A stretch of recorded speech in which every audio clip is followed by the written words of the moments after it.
Hey there, welcome back to the channel. Today, let's dive into the recent plunge in global stock markets and what exactly is causing all this turmoil. So, first things first, the US stock market experienced a significant drop recently. The S&P 500 fell by 4.1%, and the Nasdaq took an even harder hit, plummeting by 6.3%. This massive decline is mainly due to concerns about a potential slowdown in American economic growth. Now, weak U.S. jobs data and the Federal Reserve's decision to keep interest rates unchanged have added fuel to the fire. And it's not just the stock market that's feeling the heat. Tech stocks are also taking a hit. Intel, for instance, announced layoffs, and Nvidia is possibly postponing a product launch. To top it off, Warren Buffett's firm sold a large chunk of its Apple shares, which further dented investor sentiment. But wait, there's more. The global market plunge didn't stop at stocks, it also hit the cryptocurrency market. Bitcoin, for example, dropped to its lowest value since February, highlighting how widespread this market decline really is. Now let's talk specifically about Intel.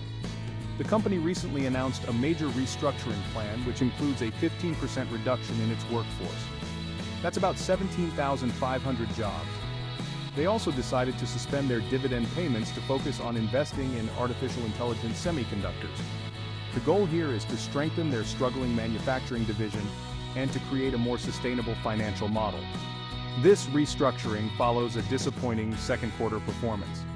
Intel's revenue was slightly lower than the previous year, and they issued a revenue warning for the third quarter.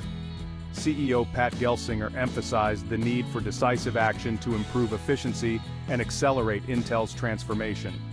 On a more positive note, Shell reported strong second quarter earnings. With high oil and gas prices, the company announced a $3.5 billion share buyback and adjusted its carbon emission reduction targets, showing its strong financial position. Moving on to the weak U.S. jobs data that added to market fears. The release of these figures led to a global stock market sell-off. The Nasdaq index dropped over 2.4%, with Intel and Amazon among the biggest decliners. The Dow Jones and S&P 500 also saw significant losses. Official data revealed that only 114,000 jobs were added in July, which was well below expectations. The unemployment rate rose to 4.3%, the highest it's been in nearly 3 years. This has led to speculation about the Federal Reserve's next move on interest rates, with many expecting a cut in September. Adding to the mix, the U.S. is in the midst of a heated presidential campaign, putting additional political pressure on the Federal Reserve.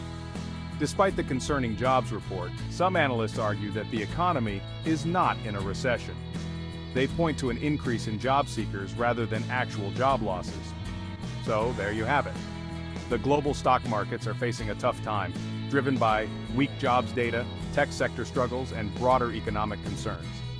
Keep an eye on these developments as they unfold, and make sure your investment strategies are up to date. Thanks for watching, and don't forget to like, comment, and subscribe for more updates. Catch you in the next video. News now. En dos idiomas. Out.